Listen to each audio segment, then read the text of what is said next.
Hi everyone, I'm doing this vlogging style today because I am moving house and all of my stuff is in boxes.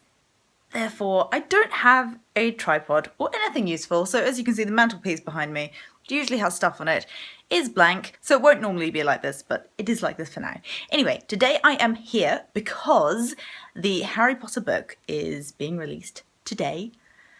So I'm timing this with the release of the book because I went to see the play the other day at the Palace Theatre in London, which was just amazing. So what I'm going to do is basically say, the play is amazing, go and see it. The rest of this is going to include spoilers, which is why I'm posting it now rather than earlier, because nobody would want to watch it.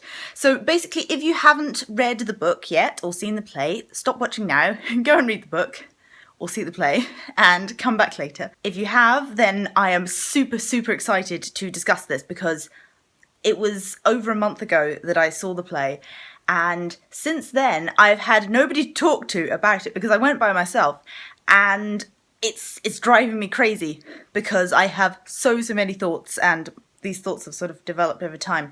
So anyway, I'm just going to run through those quickly. Do bear in mind that I haven't read the script, I've only seen the play, so that might change a few things, and definitely I think that people who have only read the play are going to see it quite differently from people who have only seen the play. So the play itself is absolutely spectacular. It is well worth seeing. I mean, the effects that they use, there were many moments during this where I just went, how did they do that? It was really just spectacular, the way that they did magic.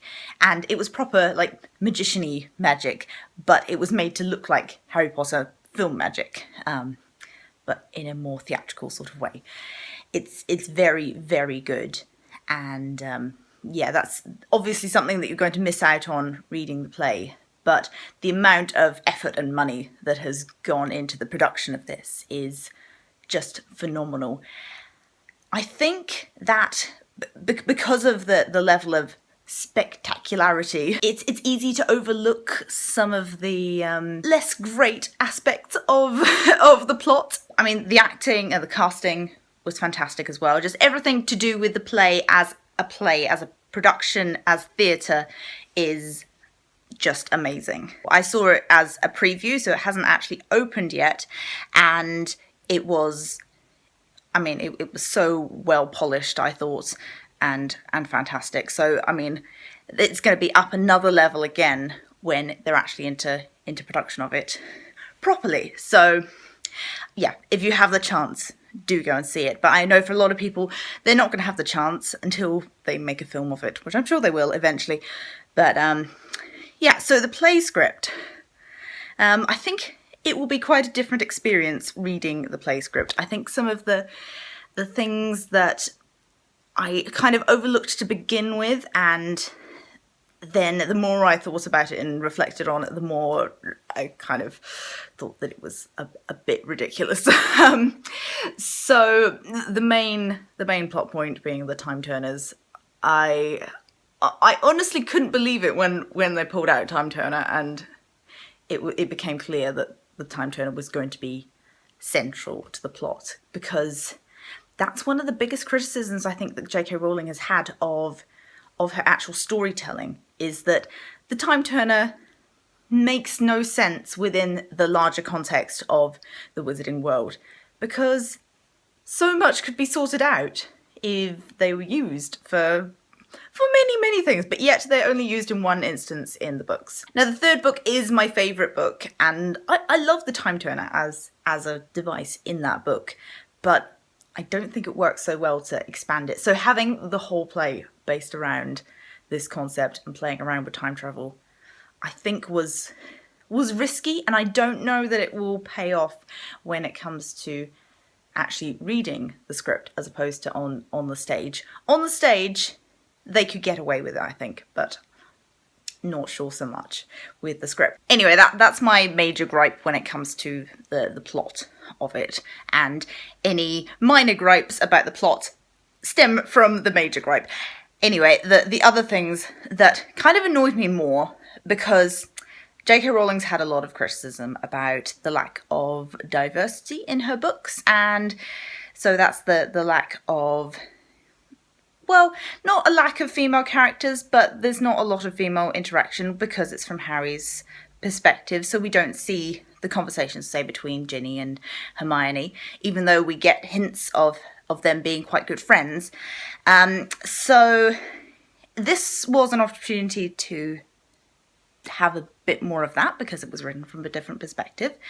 It was also an opportunity to have a greater diversity in terms of race.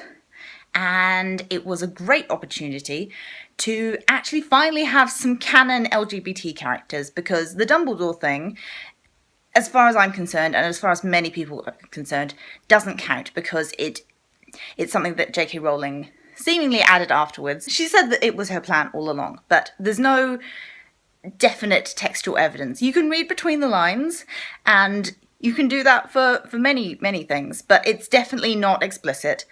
And I think the same thing happens. She makes the same mistakes again in this play. So again, this is another thing where it's going to be different if you're reading it to if you're seeing it, because it depends how it's played, how it's performed, how it's interpreted.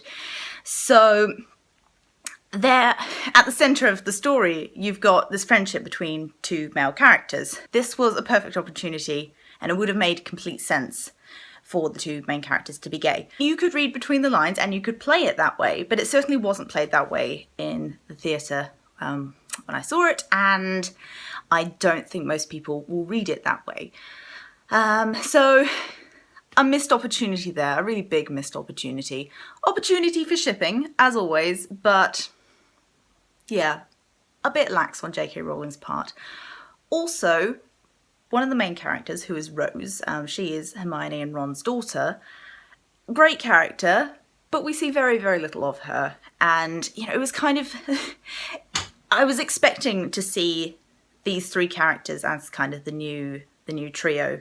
So you've got Scorpius, who is Draco Malfoy's son, and you've got Albus, who is Harry's son. And, yeah, then you've got Rose, and you're kind of expecting them to be the new main three characters, but Rose is more or less written out. She's there very, very little, and that was really disappointing because what we saw of her was great. And also, as she's cast as a character of colour, it would have been nice to actually see a bit more of her. But yeah, we don't actually see all that much of Hermione either, which it was, yeah, disappointing. And aside from Hermione and her daughter being black, there weren't many other characters who were cast as people of colour. So again, that's a criticism of the performance, that particular performance of it. But, you know, I think most people will probably read this and read it as mostly white characters because there aren't clues that suggest otherwise. Those are my main complaints about it. The big thing about the time turner, which I am willing to overlook. I mean, it's slightly hilarious. Also, the whole cursed child thing and the idea of Voldemort having a son or a daughter is a little bit nonsensical, I think. It's kind of difficult to picture. So I don't know if people are going to take this as sort of canon or as just an extension of this world, as almost a piece of fan fiction, because that's kind of how I see it in many ways, is that it's going back and it's doing what Doctor Who sometimes does and sort of rewriting and adding layers of subtext to previous narratives. So particularly with the Triwizard Tournament, because they go back in time to that, I find it difficult to now reread the fourth book with this in mind. So I don't know if that makes a difference to how we see the rest of the Harry Potter narrative, the original narrative, but I think there are definitely interesting discussions to be had around that. I'm thoroughly looking forward to actually reading the script and seeing how I see it differently, or if I see it differently through reading it rather than viewing it as a play. I was really surprised actually and disappointed that J.K. Rowling did not make more of an effort in those departments, because Harry Potter is such a huge thing, and it's so important to have different types of people represented. It just seems so obvious to me that that is something that we need to see, and it's just not there, and it's still, we've got such a long way to go. So, I mean, I do hope that this is the start of many more Harry Potter themed things that go beyond the original stories and that extends this world. And I just hope that this doesn't continue to happen, but I'm not overly optimistic at this point. I was very optimistic going in, thinking that some things might be changed, but anyway, it also would have been an opportunity to actually make the gay Dumbledore thing canon. I mean, it would only take a little mention of something at some point to actually make that canon, rather than just something that J.K. Rowling has said. Okay, that's all I'm going to say for now. I may well talk more about this once I've read the script and once more people have read it and seen it and started discussing it. So I'm very excited about this whole discussion thing. And I mean, I know I've complained a lot in this video, but overall I did think that the play was fantastic, and yeah, very much well worth watching, and it will be well worth reading as well. So that's it for now. Let's talk in the comments. Thank you very much for watching, and I will see you next time. Bye. This is the final copy of my design that is on a real, actual physical book.